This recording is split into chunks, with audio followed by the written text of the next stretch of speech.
అందరికీ నమస్కారం. నేను మీ జ్యోతి పవన్.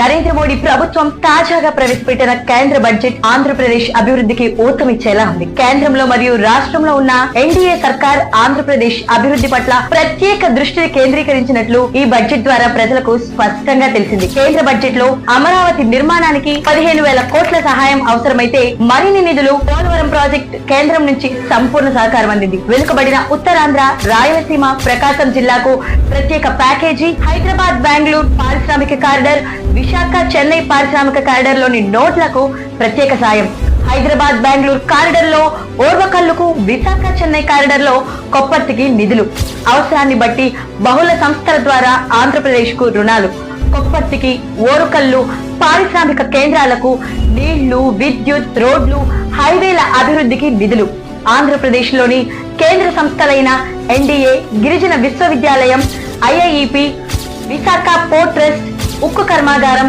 హిందుస్థాన్ షిప్ యార్డ్ ఇలాంటి సంస్థలకు అధిక మొత్తంలో నిధులు కేటాయింపు జరిగింది.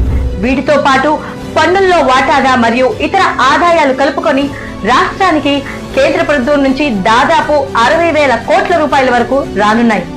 ఎన్నికల సమయంలో డబుల్ ఇంజిన్ సర్కార్ ఏర్పడితే రాష్ట్ర అభివృద్ధికి మరింతగా దోహదపడుతుందని ప్రధానమంత్రి శ్రీ నరేంద్ర మోడీ గారు స్వయంగా చెప్పినట్లుగా ఎన్డీఏ సర్కార్ ఏర్పాటుతో ఆంధ్రప్రదేశ్ భవిష్యత్తు మారబోతుంది.